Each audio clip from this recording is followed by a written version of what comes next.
안녕하세요, 곤변입니다. 여러분, 넷플릭스의 인간 수업이라는 드라마 아시나요?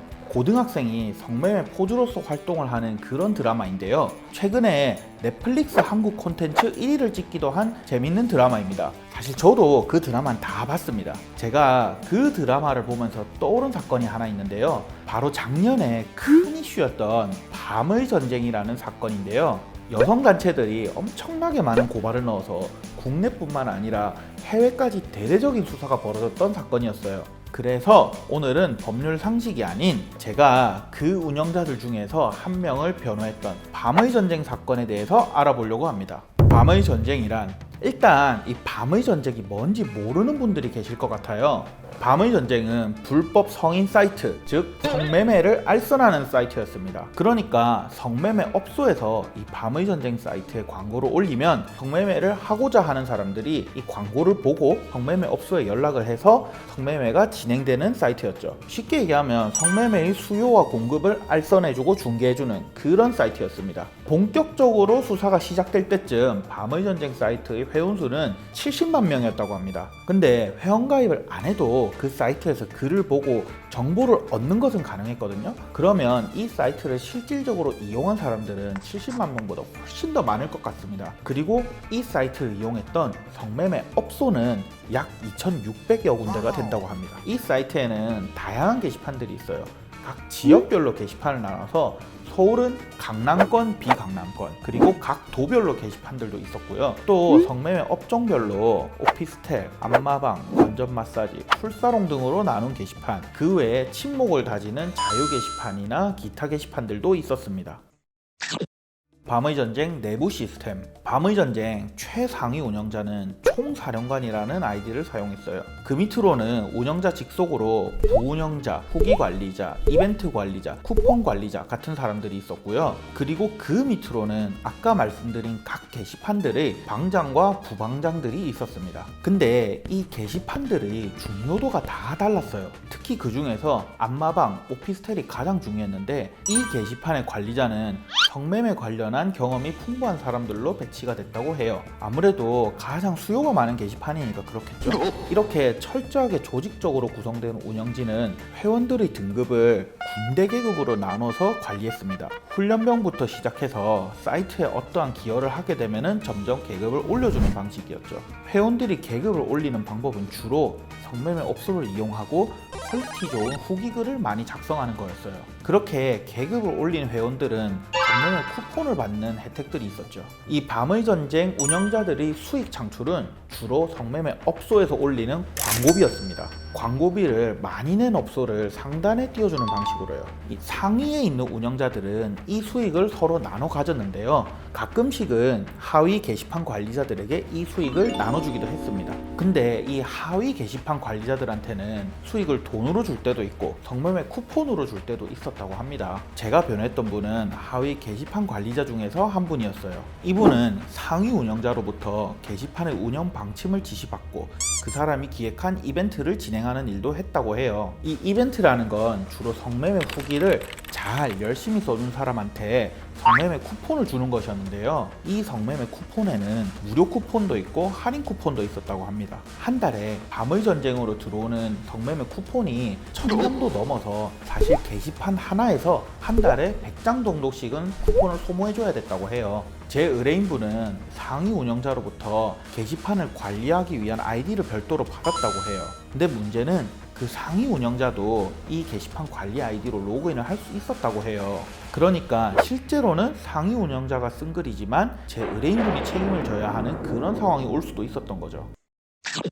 수사 진행. 이렇게 대대적으로 운영되던 밤의 전쟁 사이트에는 어떻게 수사가 진행되었을까요? 먼저 2018년 9월쯤부터 여성단체들에서 대대적으로 고발을 하기 시작합니다. 고발장을 받은 경찰은 전국적으로 수사를 하기 시작하고 이 밤의 전쟁 운영진에 대해서는 대전지방경찰청에서 전담으로 해서 조사를 하기 시작합니다. 결국 국내에 있는 전 현직 운영자들 약 40명 정도가 검거되고 조사를 받기 시작합니다. 운영진들에 대한 조사를 진행하는 동안 전국적으로는 이 밤의 전쟁을 이용했던 성매매 업소들에 대해서 단속이 시작됐고요. 2019년 7월 2일 밤의 전쟁 사이트를 개발했던 개발자가 전북 군산에서 체포가 되면서 전국에 있는 밤의 전쟁 운영진들 모두 신병을 확보하게 됩니다.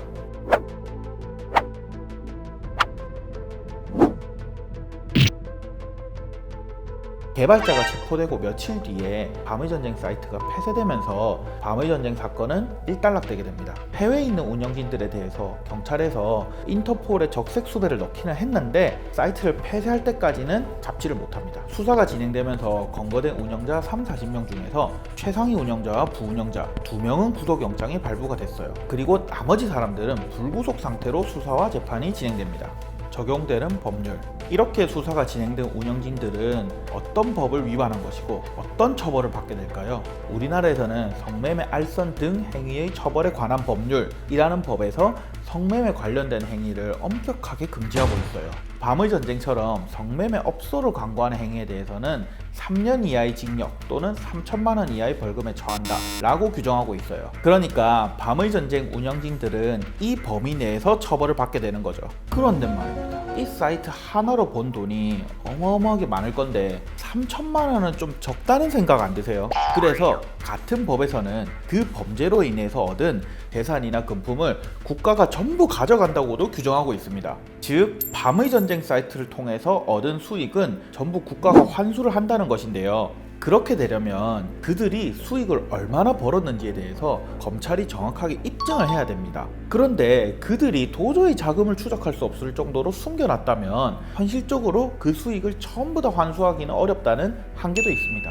자, 그럼 여기서 여러분들이 변호사라면 이 밤의 전쟁 운영진 어떻게 변호하시겠습니까? 솔직히 말씀드려서 이 사건에서 무죄를 주장하는 건 거의 불가능합니다. 수사기관이 이렇게 대대적으로 기획수사를 하는 사건에서는 그만큼 증거가 매우 명확하기 때문인데요. 그래서 저도 최대한 솔직하게 자백하고 많은 범위 내에서 열심히 수사를 협조해주고 반성문도 열심히 쓰고 이런 방향으로 사건을 진행했습니다. 그리고 아까 상위 운영자도 게시판 관리자 아이디로 로그인을 할 수 있어서 제 의뢰인분이 하지도 않은 일에 대해서 책임져야 할 수도 있다고 말씀드렸죠. 최대한 그런 일이 발생하지 않도록, 즉 이 사람이 진짜로 한 일에 한정해서 처벌받도록 하는 것이 제 역할이었습니다. 재판 결과. 이렇게 성매매, 알선 등 행위의 처벌에 관한 법률을 적용해서 결국 재판 결과는 어떻게 나왔을까요? 언론에서 보도한 바에 따르면 최상위 운영자는 징역 1년과 추징금 4,279만 원, 부운영자는 징역 8개월과 추징금 4,662만 원이 선고되었는데요. 사실 이들이 벌였던 일의 규모를 생각하면 형량이나 추징금이 좀 약하다는 생각이 드는 것도 사실입니다. 운영자와 부운영자를 합쳐서 1억밖에 못 벌었을 리는 없잖아요. 이러면 솔직히 저 사람들이 1년 뒤에 나와서 또다시 이런 일을 할지도 모르고 또 다른 성매매 사이트들에 대해서도 경고의 의미가 좀 약하지 않을까요? 그래도 당시 밤의 전쟁 사이트랑 동시에 수사가 진행됐던 전국의 성매매 업소들에 대한 단속이 어느 정도 성과를 거둬서 성매매 업소들은 여러 군데 문을 닫았다고 하네요. 그래도 아직 인터넷이나 유흥가에서 성매매 업소를 찾는 게 그렇게 어려운 일은 아닌데요. 이런 거 보면 성매매가 인류에서 가장 오래된 직업이다라는 말도 있듯이 성매매를 근본적으로 뿌리 뽑는 건 불가능한 건 아닌가라는 생각도 듭니다. 참고로 제가 변호했던 그 하위 운영자분은 벌금 몇백만 원과 추징금 몇백만 원을 선고받았고 징역을 가진 않았습니다. 정리. 오늘은 성매매에 대한 이야기를 해봤는데요. 제가 이 직업을 하면서 참 다양한 삶의 모습들을 보게 되는데요. 이런 우리 사회의 어두운 면을 볼 때는 참 안타까운 마음이 들 때도 많습니다. 그럼 마지막으로 밤의 전쟁 사건 세 줄 요약해보겠습니다. 첫째, 2019년 회원수 70만 명의 밤의 전쟁이란 사이트에 대해서 대대적인 수사가 시작되었다. 둘째, 국내에 있던 운영진 30-40명 정도가 잡혀서 조사받았고 처벌받았다. 셋째, 최상위 운영자가 징역 1년, 추징금 4,279만 원, 부운영자는 징역 8개월, 추징금 4,662만 원을 선고받았고 하위 운영자들은 벌금 및 추징금 정도를 받고 징역을 가진 않았다. 저도 이 사건을 통해서 느끼는 게 참 많았는데 여러분들은 어떠셨을지 궁금하네요. 하루빨리 성매매가 근절돼서 건강한 대한민국이 됐으면 좋겠네요. 또 알고 싶은 사건이 있거나 궁금한 사건이 있으면 댓글 남겨주시고요. 저는 다음에 또 흥미로운 이슈로 찾아뵙겠습니다. 감사합니다. 곤변이었습니다.